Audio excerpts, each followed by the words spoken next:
boom. So Richard, apologize for interrupting, but business. So tell me more about this. Where are we going with this? Yeah, I think Elena mentioned last week, she just brought up the topic of business. I don't think it was quite clarified, but we see that it's a big issue today, and given what we were speaking about just earlier, around how we show up, and how do we show up as leaders, as guides to help understand and evaluate and have solutions to help solve some of these issues that business leaders are facing today. I mean, after all, that's what we do. And so around the subject around business and in the communication and how a team's operating, these are some big problems that are being faced with. It seems like companies, they have to size down, have to cut down their companies, and choose only really truly valuable, necessary players on their teams. How do they choose these teams correctly? How do they, create dream teams, basically?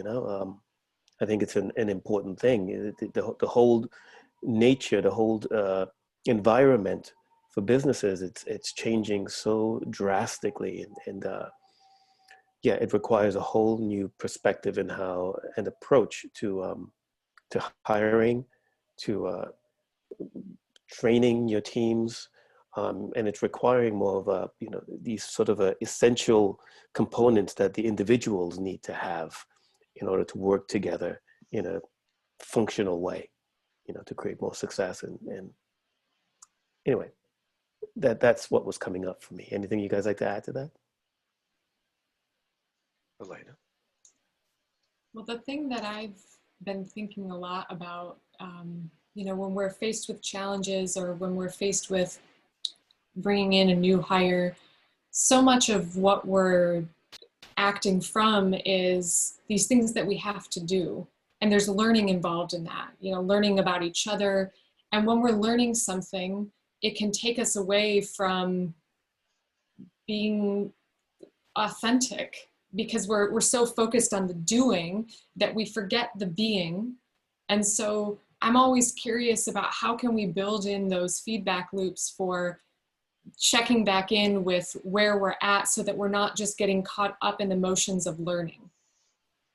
And because I think that when we do get caught up in those motions of learning, the learning itself is really powerful. But when we're having to make decisions from that learning and we haven't checked back in, then we're in that situation where we're not really quite sure what we should do, because we haven't been coming from our authentic selves. So it's something that I'm fascinated with in terms of how to make sure that we recheck ourselves and then move forward with the learning process. I appreciate that. Let me just kind of dovetail off that. So when I think about, for me, business is an exercise of value exchange, right? And I'm always learning how to do that better, right? Most of the learnings come from failure, do the best I can. And, it's like, as long as I'm doing the best I can, that's the best I can do. And it may not work out. Well, learn from that, adjust, and then be even better and more effective the next time as I exchange value, right? So it's interesting these days, the learning curve seems really steep, as this whole pandemic hits us and the economy contracts and the division there's this force of we talked about uncertainty. There's this essence of uncertainty.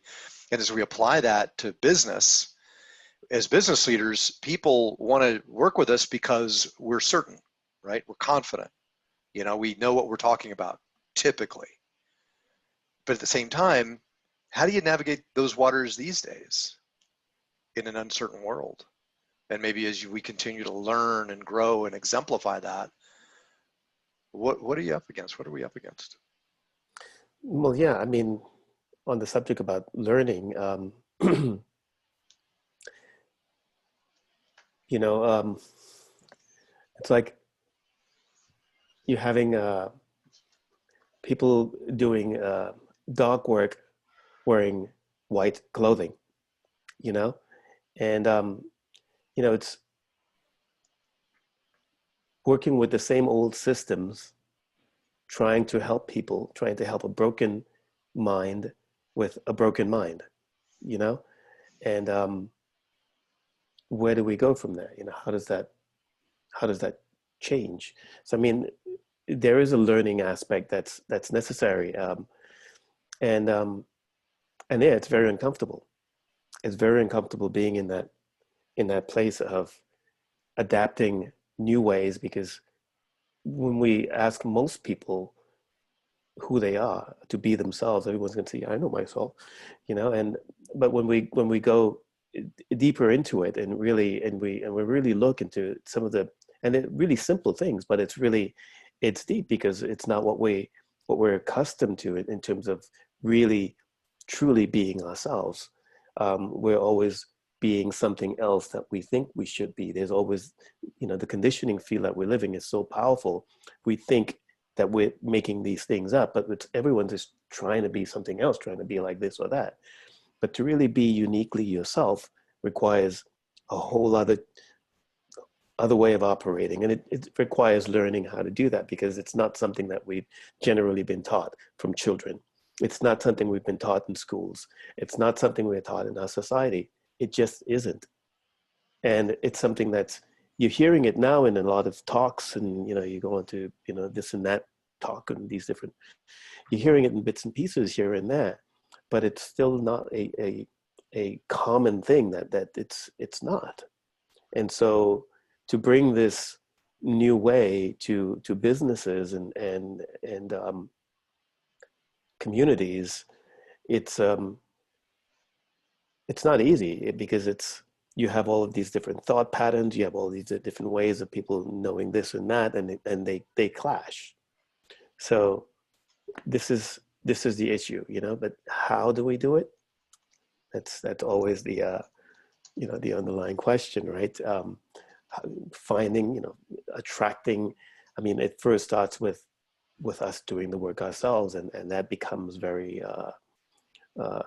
transparent. It becomes very attractive to others, and it's in this way, that we get asked or invited to work with someone who might be a leader within a particular company or a group or something, and from there it sort of snowballs.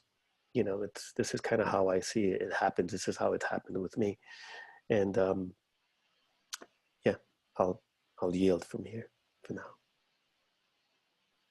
So learning a new way of business, I guess, huh? What are you learning these days, Elena? Oh my gosh. I'm a sponge. I'm learning. I'm learning everything, and I'm learning how to learn. I'm learning how to teach how to learn.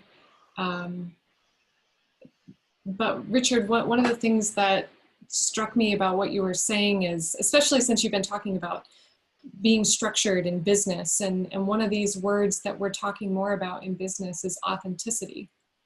And so much so that I would say that it's becoming a little bit of a buzzword.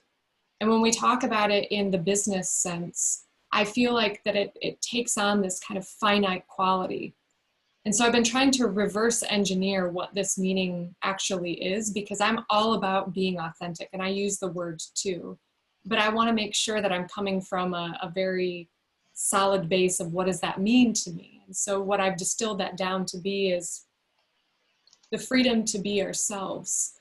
And when we talk about it in that way, we dispel this idea of it having this complete stable meaning where we're always coming from the same place, because truly being authentic means that when we're faced with challenges and we don't know what to do, that we show up as not knowing what to do. And I find that gets a little bit lost when we talk about this idea of authenticity in business. What do you guys think? Weigh in on that for me. I'll take the first shot.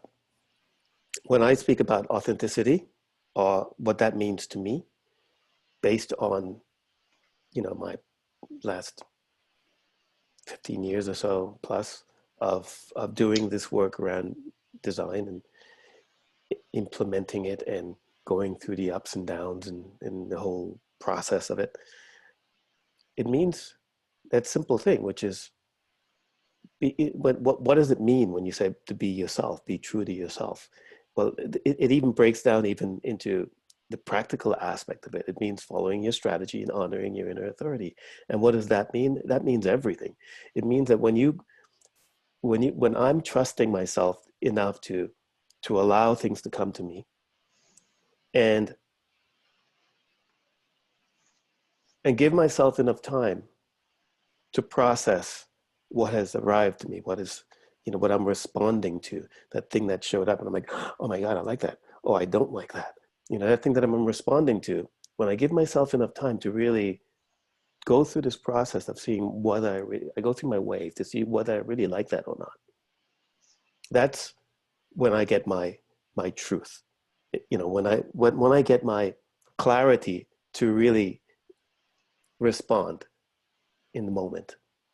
And that response could be, in a very gentle way. It could be a very harsh way. It'll come out however it come out, authentically. But that's when that's what authenticity it means. It means that I'm really trusting that process, and I allow that to get clarity so that I can respond. So truth, Simple. clarity, response. Yeah, that's good. And I think it stems from the context of authenticity. I think it stems from knowing who you are, right? Knowing what my ambitions are, what my competencies are, what my weaknesses are, right? And then breathe into that, trust that, and then serve as best I can, as I feel compelled to serve with that spirit of authenticity, and it being but I think the key is that you got to do the work, right? You got to understand yourself. There's a lot of people that are out there just doing what they think they're supposed to do because they're modeling people that are considered leaders, and so therefore they're kind of compromising their soul contextually. So I think authenticity in the context of business service is all about knowing who you are and why you are and what your motives are, as I say you, but it's all about me. I'm talking about me. What are my motives, right? And we all get to check into that, right, on a regular daily basis.